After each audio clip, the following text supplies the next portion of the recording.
الله الرحمن الرحيم، والصلاة والسلام على سيدنا محمد وعلى آله وصحبه أجمعين.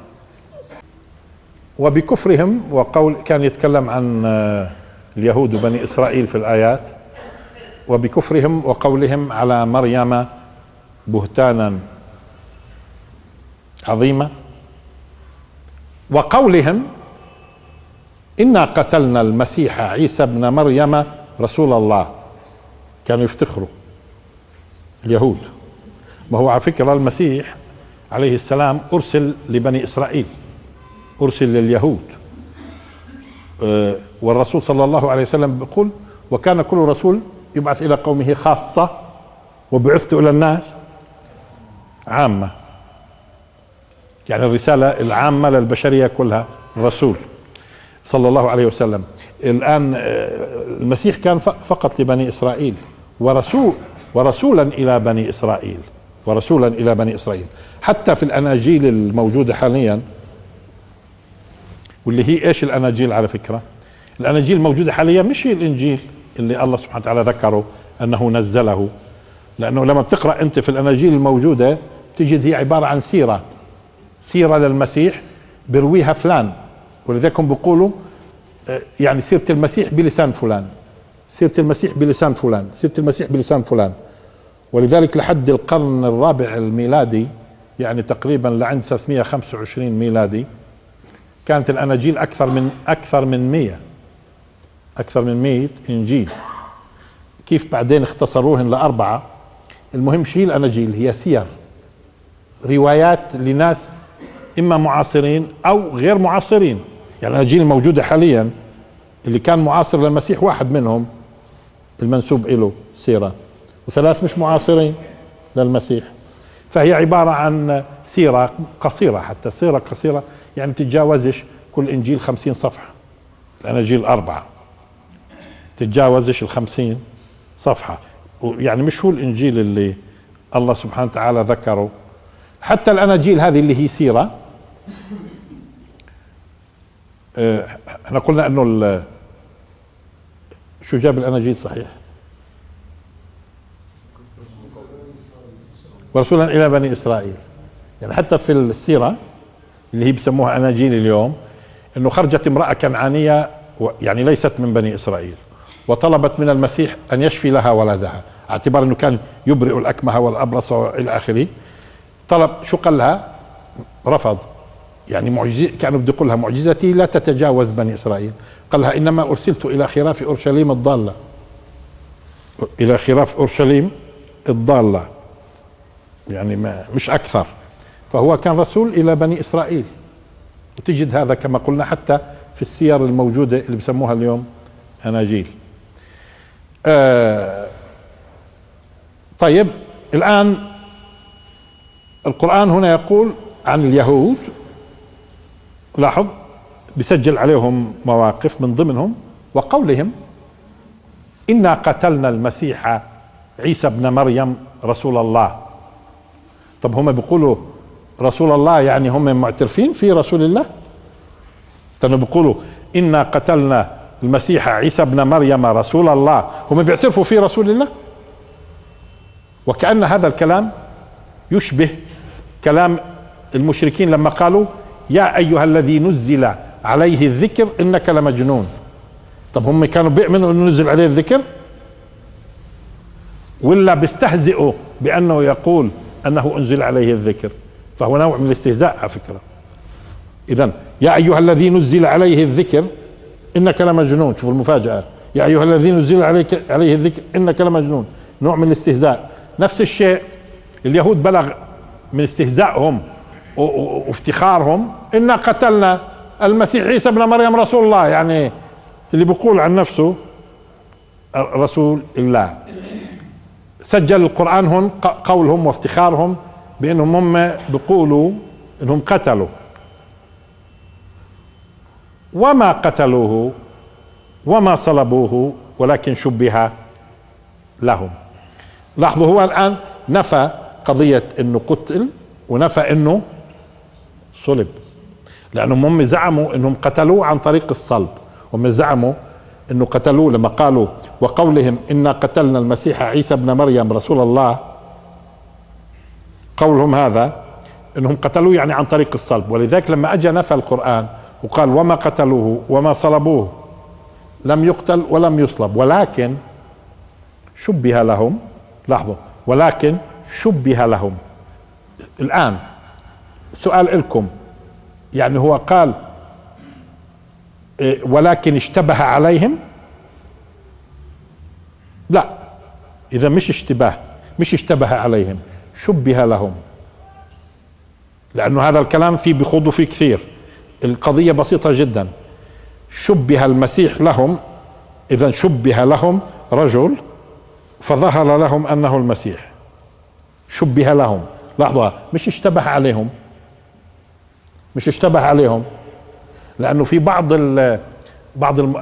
العلماء شو بيقول، بالذات أحمد ديدات اللي بتعرفوه، اللي كان في جنوب افريقيا اللي توفي من سنين رحمه الله. احمد ديدات هو اعطى صورة محتملة، وهذا الكلام بترد عليها الآية هاي. يعني هو اخطأ لما قال انه ليس كل من علق على الصليب يسمى مصلوب، ولا قال اذا لم يقتل على الصليب لا يكون مصلوب، فإذا علق على الصليب ثم نزل حي بيكونش مصلوب. طيب وشو اللي حصل بالنسبة للمسيح؟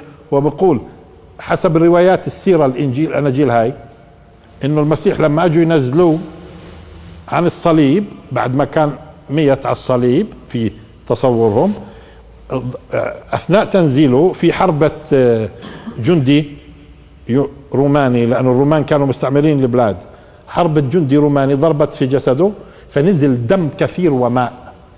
فشو قال ديدات؟ قال هذا حسب رواياتهم. كيف طب نزل ماء كثير ودم؟ معناته حي، لأنه لا يمكن ينزل الماء الكثير والدم إلا معناته هذا الجسم اللي نازل حي مش ميت. فقال إذا بما أنه نزل حي، بعدين بفصل كيف ممكن صار نزل حي، إذا لم يصلب. طبعا هذا الكلام غير صحيح، لأنه هذا ممكن ينطبق عليه كلمة اشتبه عليهم، مش هيك؟ مش شبه لهم. انتبهتوا وين؟ إذا هذا التأويل ممكن نقبله لو كان القرآن شو قال؟ اشتبه عليهم أو التبس عليهم، لبس عليهم، شبه عليهم. أما شبه لهم لا، هو المعنى واضح إنه شبه رجل. طب ليش أنا بقول رجل؟ لأنهم بدهم يقتلوا المسيح اللي هم بيعتبروه رجل، مش هيك؟ مش راح يمسكوا امرأة بتشبهه ويقتلوها، مش هيك؟ فإذا رجل ما، مين هو هذا الرجل؟ رجل ما شبه لهم أنه المسيح، مسكوه قتلوه. وكانت الشبهة يبدو والاشتباه، قصدي الشبه هذا اللي شبه لهم، لحظة، إذا كان التشبيه من أجلهم، مسكوه. طب هذا اللي مسكوه مين هو؟ احنا طبعا بعنيناش، لكن في تقولات.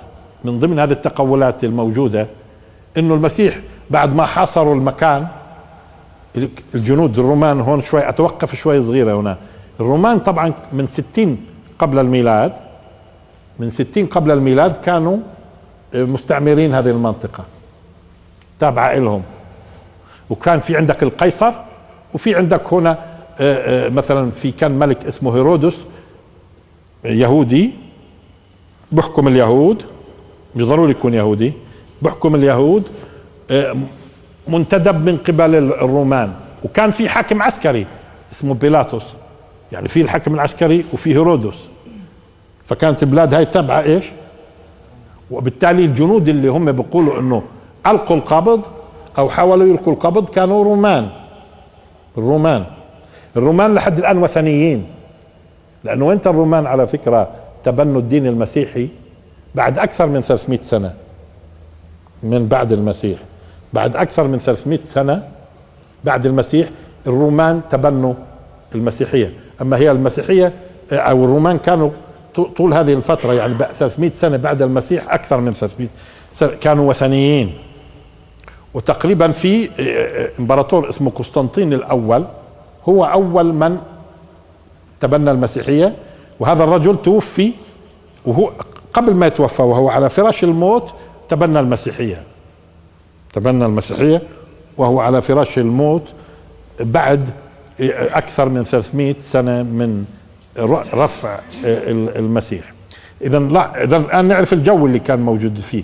الجو الرومان كانوا مستعمرين المنطقة كلها، محطوط على اليهود الملك هيرودوس، ملك تابع للرومان، في حاكم عسكري بيلاطس،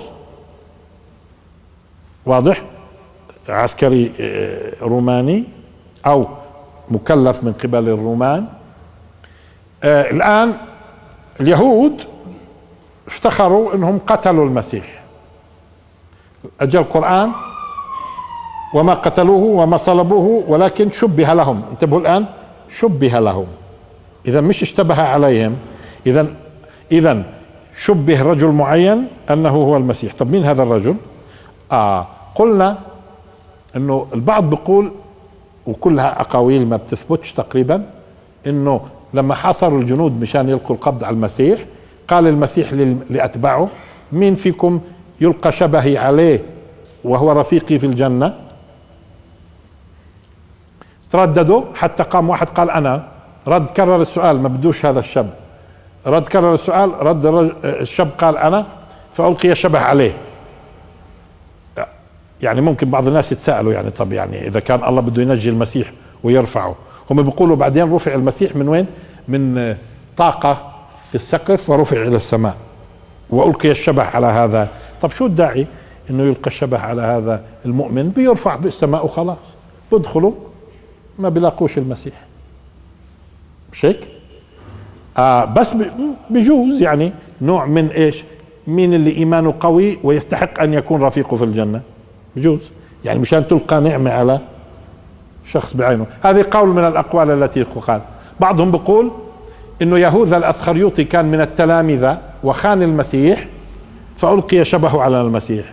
حسب السير الموجودة في سير المسيحيين اللي بيسموها الأناجيل الآن، الملفت للانتباه إنه يهوذا الأسخريوطي هذا بعد ذهاب المسيح مش موجود، يعني مش معروف وين هو. هم بيقولوا انتحر ولم تعرف جثته، يعني انه اختفى هذا بالذات يهوذا الاسخريوطي.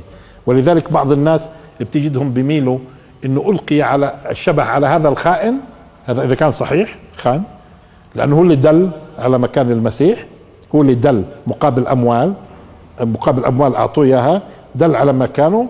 وبيجيبوا قصه انه قال لهم انا الشخص اللي بدخل، ما هم بيعرفوهوش الرومان، اللي بدخل وبعدين بعانكو، هذا هو بيكون المسيح بتمسكوه. فدخلوا عانقوا. واضح بيقولوا. طب هذا حسب الروايات المسيحية هذا الشخص لم يوجد بعد الحادثة، لم يوجد له جثة، هم بيقولوا انتحر. طب وينه؟ فبعض الناس بيقول اذا يبدو انه القي شبهه على يهوذا. وهم بيقولوا حسب رواياتهم انه يهوذا كان بيشبه المسيح اصلا، يعني قريب شبهه اصلا قبل ما يلقى الشبه عليه. في نوع من الشبه، في نوع من الشبه. هون خليني اتوقف شوي قضية يعني في عالم الفن شوية بهمش. تعرفوا من الفنانين الكبار في اوروبا كان في عندنا ليوناردو دافنشي، وكان في عندنا مايكل أنجلو، هذول من الكبار. هي في لوحة للمسيح موجودة في الكنائس، رسمها، قانون اللي رسمها هو أظني دافنشي ولا مايكل أنجلو عادي. العشاء الأخير، دافنشي رسم العشاء الأخير. إيش العشاء الأخير؟ يعني لما اجتمع المسيح مع 12 من تلامذته وتعشوا مع بعض، هذا بسموه العشاء الأخير. فليوناردو دافنشي بده يرسم العشاء الأخير. الفنانين زمان كيف كانوا يشتغلوا؟ يكون عنده عدة لوحات يشتغل في هاي لوحة شوية صغيرة، بجوز يزهقها يغيب عنها سنة يرجع لها، بجوز يغيب عنها سنتين يشتغل فيها شوي يغيب 3 سنين. انتبهتوا كيف؟ يعني مش خلص هذه اللوحة لا، ممكن يركن هاي اللوحة فترة ويرجع لها بعد سنين. فلما اجى بده يرسم العشاء الأخير اللي هو المسيح والتلاميذ 12، اول شيء بده يرسم المسيح في النص. هذول الجماعة كانوا يدوروا على ما يسمى بالموديل، يعني الشخص اللي بيقعد مشان يرسموه. فراح دور بين الناس على شخص يكون يعني شكله وسيم وملامحه بتدل على طيبة وطهارة مشان يرسموا المسيح. مش طيبة وطهارة مشان يرسموا المسيح. لقى واحد، طبعا كانوا مرات يجلسوهم بمقابل. في ناس بيشتغلوا هالشغل هالايام هاي على فكره في كليات الفنون، شغل تساله شو شغلك بقول لك موديل. شو يعني موديل؟ يعني بضلني قاعد روح هيك. مرات بيقولوا له مش لحظات على فكره، ايش لحظات بيصلح خلص شغله موديل. تمام، في نسوان وفي رجال الفن. المهم جلس هذا الشخص موديل ورسموا المسيح، وغابت الايام يبدو عبين ما يكمل 12، واللوحه قديش ركنها هون وهون وهون وبرسم غيرها اصلا. لحد في يوم من الايام اجى بده يرسم في اخر اللوحه، ما هم التلاميذ 12 بهذا الشكل في وسط المسيح، في اخر اللوحه على اليسار في يهوذا الاسخريوطي اللي كان بيقولوا بيشبه المسيح اللي خان. الان بده يرسم واحد شكله زي المسيح بس عليه علامات الشر. هناك شو كان برسم؟ جاب موديل في علامات ايش؟ الطيبة. بده يشوف نفس الشكل تقريبا ولا بس ايش؟ شر. واذا به في يوم من الايام بيصدف واحد فبقترح عليه بقول له شو رايك تجلس ارسمك؟ طيب راح قعد يرسمه، فصار يرسموا يهوذا. فاستغرب الموديل هذا فقال ليوناردو طب انت بترسمني يهوذا؟ طب ما انت رسمتني المسيح. يعني قبل سنين كان ينحطوا قعدوا يرسموا المسيح، قالوا اليوم ترسمني يهوذا؟ قالوا ليش هو؟ بقول له هو انت نفسك؟ قال له انا نفسي. قالوا شوي شو قصتك انت؟ واذا الرجل يعني خلال هلا كم سنه انحرف في سلوكه، صار عنده سلوكيات سلبيه مع انه نفس الشخص والشكل لكن صارت الملامح شريره. ديروا بالكم هاي مهمه. القضيه مش لها علاقه بالوسامه، لا، مرات تطلع في الوجه ولو كان قبيح جدا في الشكل لكن بتشعر الطيبه والصدق والراحه والسلامه النفسيه. وفي ناس ممكن يكون جميل ولكن تشعر بالشر، الاضطراب، القلق. انتبهتوا كيف؟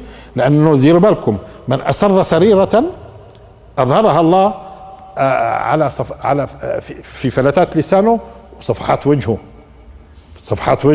لذلك النساء ممكن تكون من النساء اللي بمارسن الرذيله تكون جميله، ولكن اللي عنده فراسه هذه الجميله بشوف فيه من وراءها الشر، بشوف القلق، الاضطراب، التفاصيل هاي كلها. ديروا بالكم اذا من اسر سريره اظهرها الله على صفحات وجهه وفلتات لسانه. كله بصير يظهر على فكره. انت مين؟ اذا المساله مش مساله جميل ولا قبيح، لا، ممكن يكون جميل وكما قلنا الشر بنط من عينيه واللؤم والى اخره وعدم والاضطراب. ممكن يكون يبدو لك قبيح الشكل ولكنه ترتاح له انت لانه كل داخله سلام، انطباعات ايجابيه، بيوحي بالثقه، تفاصيل طويله. طيب هاي اضطرينا نخوض شويه في عالم الفن. فالرجل كان منحرف سلوكيا هلا كم سنه وهو نفسه، لكن تغيرت طيب وما قتلوه وما صلبوه ولكن شبه لهم، مش اشتبه عليهم، لا، ألقي الشبه على. بهمناش وش ألقي الشبه على مين الآن، بس الناس دائما سبحان الله معنيين بالتفاصيل. وهذا سر من أسرار البشر، إنه دائما البشر بدهم يتابعوا كل صغيرة وكبيرة. لذلك أجى الدين ووجهك إنك أنت طالما عندك هذه الروح اللي الله خالقها فيك تبحث عن كل صغيرة وكبيرة، أنت وظفها التوظيف السليم في اللي بيعطي نتائج. إحنا لو عرفنا مين اليوم اللي ألقي عليه شبه شو بنستفيد؟ ولا شيء. إحنا خلاص ألقي شبه على. طبعا ما نستغربش إنه ألقي شبه، خصوصا انه هذا نبي، وكان يبرئ الاكمه والابرص ويحيي الموتى. يعني بيصير صعب ان يلقى شبهه على خائن فيؤخذ ويصلب. يعني قضية صعبة في باب المعجزات الانبياء. طب هو بيحيي الموتى، وابرئ الاكمه والابرص واحيي الموتى باذن الله. الان وما قتلوه وما صلبوه ولكن شبه، لاحظتوا لك التعبير شبه، اذا فيش داعي نخوض كثير، مش حصل اشتباه، القي الشبه على شخص ما شبه لهم، ولكن شبه لهم وان الذين اختلفوا فيه لفي شك منه، وان الذين اختلفوا فيه لفي شك منه ما لهم به من علم الا اتباع الظن. شو بدها تقول الآيات؟ شو بدها تقول الآيات؟ لاحظوا معي، بدها تقول آيات إنه هم ما كانوش في لحظة من اللحظات متأكدين إنهم قتلوا المسيح. معناته شبه لهم لما ألقي الشبه على شخص بعينه، مع ذلك في حوادث حصلت جعلتهم كلهم مختلفين فيه شو اللي حصل بالضبط، ولا فرقة منهم كانت متأكدة شو اللي حصل من أول لحظة. لاحظوا الآية شو بتقول: وإن الذين اختلفوا فيه لفي شك منه. كل اللي اختلفوا، إذا صار خلاف. لذلك في آيات ثانية شو قال القرآن: فاختلف الأحزاب من بينهم. فاختلف الأحزاب من بينهم في سورتين، سورة مريم والزخرف. فاختلف الأحزاب بعد ما ذكر قصة المسيح، فإذا انقسمت الناس لأحزاب تتعلق بالقصة اللي حصلت. هم شو بيقول القرآن؟ وإن الذين اختلفوا فيه لفي شك منه. كل اللي اختلفوا في شك.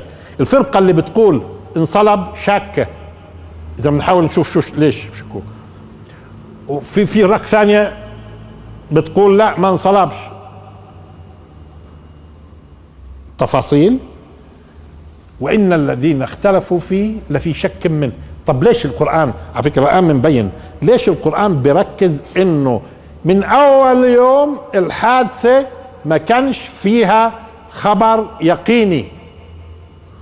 في ناس أصلا موجودة في بلاد ثانية ما حضرت الحادثة، في ناس كانوا في البلد بس ما حضروا حادثة صلب الشبيه، في ناس شافوا المسيح بعد حادثة الصليب. الأناجيل الموجودة حاليا اللي هي سيرة بقولوا إنه شافوا المسيح بعد حادثة الصلب، شافوه. مش كلهم اللي شافوه، هم بيذكروا أشخاص شافوه. ولذلك اخترعوا قضية القيامة، إنه هذا اللي انصلب قام.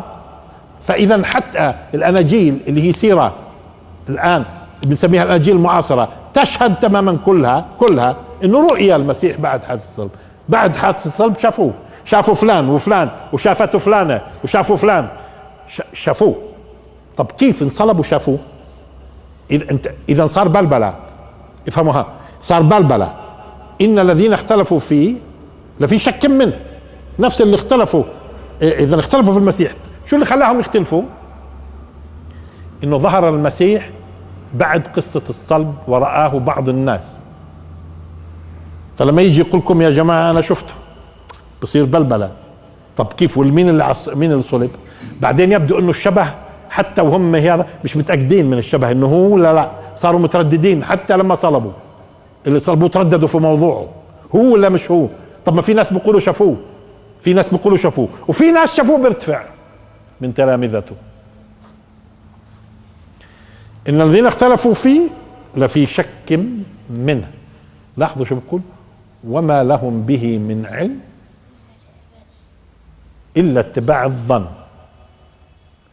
بمعنى، طب كنت نشوف ليش القرآن من أول لحظة بقول إنه هم ابتداء المعاصرين كلهم اللي اختلفوا في موضوعه قتل ولا ما قتلش، كانوا في حالة شك وريبة ومش متأكدين. منين عرفناها مش متأكدين؟ لاحظوا: وإن الذين اختلفوا فيه لفي شك منه. شكوا هو اللي على الصليب ولا مش هو؟ اللي مش سامعين بعض الناس اللي شافوه، طب هو هذا طب ولا هذا؟ التفاصيل طويلة، حصلت بلبلة في المجتمع، بلبلة لا في شك منه، ما لهم به من علم إلا اتباع الظن. يعني كل الناس اللي روت فيما بعد أسسوا على الظن. طب لاحظوا هون في بعض العلماء توقف هون، قال لاحظوا وما يا شيخ عبد وما لهم به من علم إلا اتباع الظن. طب ليش هو الظن علم؟ فهذا إلا ايش؟ استثناء. لاحظوا وما لهم به من علم إلا، ليش هو يعني الظن هذا علم حقيقي، لأنه العلم فيه معنى بتعلم أنت، يعني في صدق في الموضوع. لذلك شو بقولوا في الاستثناء علماء اللغة يا شيخ عبد؟ إما أن يكون متصل أو منقطع. شو يعني متصل أو منقطع؟ يعني إذا كان المستثنى من جنس المستثنى منه، زي ما بتقول جاء الرجال إلا محمود، مش هيك؟ محمود من جنس الرجال، هذا بسموه اتصال استثناء متصل، لأنه محمود من جنس الرجال. وبضربوا كمان، كانوا يضربونا في المدارس، جاء التجار إلا البضاعة. طب هي البضاعة من جنس التجار؟ جاء التجار إلا البضاعة؟ لا، هذا بسموه منقطع. ولذلك العلماء قالوا هذا الاستثناء الموجود في الآية هنا منقطع، اللي ما لهم به من علم إلا اتباع الظن. فإذا الظن مش من جنس العلم، الظن مش من جنس العلم. فإذا كله تخرصات. هذه التخرصات وينتا؟ لما حدثت الحادثة وبعدين نقلوا للأجيال باضطراب برضه في الموضوع المسيح. طيب ليش القرآن؟ لحظة، إذا وما لهم به من علم إلا اتباع الظن وما قتلوه يقينا. إذا لما قتلوه لم يكونوا مستيقنين أنهم يقتلوه. أكثر اللي بيقتلوهم الناس وبتقتلهم الحكومات بيكونوا مستيقنين انه قتل فلان ابن فلان وحكم عليه بالاعدام، فلان ابن فلان امه فلانه، تفاصيل في الساعه الفلانيه تم اعدام المجرم الفلاني بعد كذا الى اخره، بيكونوا مستيقنين. في حادثه المسيح حتى اللي قتل، اللي شبه لهم وقتل، ما كانوش متاكدين من موضوعه انه بقتلوا المسيح قاعدين، ما كانوش متاكدين. ما لهم به من علم إلا اتباع الظن وما قتلوه يقينا. ما قتلوهوش، ما كانوش. أنا طبعا في وما قتلوه يقينا لها أكثر من معنى، ولكن اللي براه هنا أنسب وما لم يقتلوه مستيقنين إنهم بقتلوه. يعني حتى هم لما قتلوا في اشتباه، قتلوا حتى على ضوء الاشتباه، يعني بدهم يتخلصوا من الموضوع بأي طريقة. يعني هم الرومان ما كانوش يعرفوه مزبوط على فكرة، في ناس ما كانوش يعرفوه، اللي قبضوا عليه بيعرفوهوش بالشخص انه هذا، لكن اخذوا معالم اشتبهت او القي شبه بطريقة معينة، وكأن الله يريد ان يكون هناك هذا الاختلاف والبلبلة. بعد شوية بنعرف. وما قتلوه يقينا بل رفعه الله إليه. طيب قولوا لي الآن، هو قتلوه ولا ما قتلوهوش؟ يعني هو في رسل، في أنبياء انقتلوا ولا ما فيش؟ في رسل انقتلوا ولا ما فيش؟ في. طب يعني شو بضر لو كانوا قتلوا نبي أو رسول؟ ليش هون بالذات عم بصر على الموضوع؟ لا انقتل ولا صلب، واصلا كل اللي اصلا حصل خلاف، وبعدين المختلفين ولا واحد فيهم مستيقن، واللي كانوا بقتلوه ما كانوش متاكدين انهم بقتلوه. انتبهتوا؟ ليش بيقول لنا هيك كمان مره؟ ممكن يقتل نبي، يقتلون الانبياء، ممكن يقتل رسول، فلما قتلتموهم؟ عم بقول لهم مش هيك؟ كانوا بيقتلوا رسل وبيقتلوا انبياء، تمام؟ طيب وافرضوا هالمسيح انقتل زيه زي غيره، شو يعني؟ وين الاشكال؟ ليش هالتركيز هذا على موضوع انه ابدا ما حصلش؟ لاحظوا، ابدا ما حصلش، ومن اول يوم اختلفوا، واللي اختلفوا معتمدين على الظن، واللي قتلوه مش مستيقنين انهم قتلوه هو. لملابسات كثيرة حصلت متعمدة ومقصودة. ايوه، اذا ليش بيركز القرآن على الموضوع؟ طب هو يعني شو بضر قلنا انه النبي يستشهد؟ ايوه، لانه القرآن بده يجي على اساس بنيت عليه العقيدة المسيحية في ايام الرومان. هذا الاساس اذا نسفناه انتسفت العقيدة كلها خلاص، لانهم هم شو بيقولوا؟ وهي اساس العقيدة كلها، بيقولوا انه الله سبحانه وتعالى مشان يغفر لبني ادم الخطيئة المتوارثة من ايام ادم. احنا ورثنا خطيئة ادم. احنا الاسلام طبعا بيؤمنش بتوارث الخطيئة. الاسلام بيقول لك ولا تزر وازرة وزر اخرى، فيش توارث خطيئة. هم بيؤمنوا بتوارث الخطيئة. لذلك في بريطانيا كان القانون زمان، بعرف ابصر اليوم، كان القانون اذا مات واحد وعليه دين ابنه مكلف فيه وحتى لو فيش مصاري معه، بورث خطيئة ابوه. عندنا ابدا، مات ابوه ومشترك مال مالكم مش علي من مال ابوي. اما اذا انا بدي ابر ابوي موضوع ثاني. لا تزر وازرة وزر اخرى. فهون قالوا انه الله سبحانه وتعالى نزل ابنه ليعاني على الصليب لتغفر خطيئة ادم المتوارثة، يغفر للبشرية الخطيئة المتوارثة. طيب ممتاز. فاذا شككنا في موضوع القتل من اصله معناته العقيدة هي ايش؟ انتبهتوا ليش ركز عليها؟ والا قتلوا النبي خلصنا، قتلوا ولا ما قتلوه شو بتفرق يعني؟ ايوه، انبنى على هذه عقيدة القتل. عقيدة القتل انبنى عليها عقيدة يقينية. كيف بتبني على اشي ظني عقيدة يقينية؟ كيف بتبني على اشي ظني؟ اصلا من اول يوم هم مختلفين، من اول يوم متبعين الظن، من اول يوم اكثر من فرقة في الموضوع، من اول يوم وهم كنتوا مش مستيقنين انه هو. بتبنوا عقيدة يقينية عليه. انتبهتوا شو القصد؟ ليش ركز على هذا الموضوع؟ لانه بعد هيك ما ضلش اشي. اذا لا انقتل ولا انصلب وكانوا شاكين حتى اللي بقتلوه انه هو، وطالما انه في ذاك العصر اختلفت احزاب وقالوا وكل حزب منهم ولا واحد كان عنده يقين وكانوا شاكين. طب كيف تبنوا عقيدة انت على؟ اذا بدل ما يناقش العقيدة وناقش العقيدة هاي في محل ثاني، بس هون قام الاساس اللي اعتمدت عليه. اذا لاحظوا، وان الذين اختلفوا فيه لفي شك منه ما لهم به من علم الا اتباع الظن وما قتلوه يقينا بل رفعه الله اليه. بل رفعه الله اليه. شوف موضوع الرفع هذا المعنى انه الوظيفة مؤجلة، معناته له وظيفة فيما بعد. وإلا لو لم يكن للمسيح وظيفة فيما بعد ليش يرفع؟ ينجى، بروح على الهند زي ما قال القاديان ميرزا غلام أحمد، هذا بروح على الهند وبموت في الهند وخلصنا، بنجيه. زي ما كثير من الناس اليوم بهربوا من الحكومات وبروحوا، خلصنا، بتناوله من هون بحطه هون، بيعيش في بلاد ثانية وخلصنا. لا، طب ليش رفع؟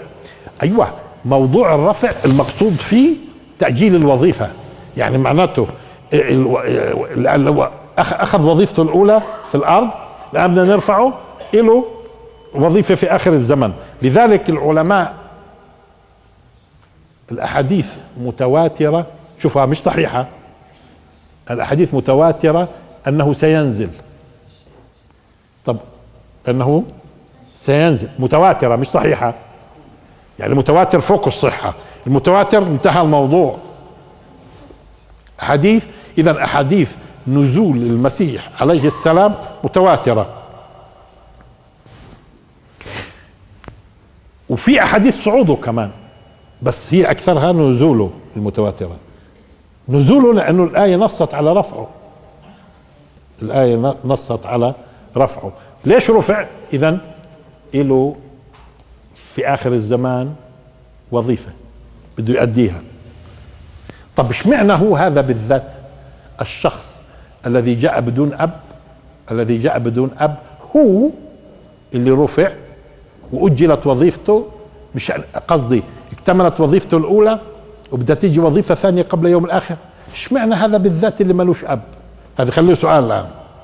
اثنين، اشمعنى هذا بالذات اللي اسمه المسيح هو سيقتل المسيح الدجال. يعني في آخر الزمان بده يلتقي مسيحين، في آخر الزمان بده يلتقي مسيحين، مسيح حق ومسيح باطل. بس العجيب انهم اثنين مسيح، وواحد منهم يقتل الثاني. مسيح الحق يقتل مسيح الضلالة، مسيح الحق يقتل مسيح الضلالة. ايش فيها رموز هاي؟ ايش فيها رموز؟ شو بدها تقول لنا؟ شو بدها تقول للبشرية؟ وليش هذا اللي ملوش اب؟ ايش معنى ملوش اب يعني؟ طب كان ممكن يكون له اب وام وتفاصيل، مش هيك؟ ما هو اي كل قضية لازم نتوقف عندها. قديش ضايل معنا مشان نخليكم 4 دقائق؟ طيب معناته في مرة قادمة، واخر دعوانا الحمد لله رب العالمين وبارك الله فيكم.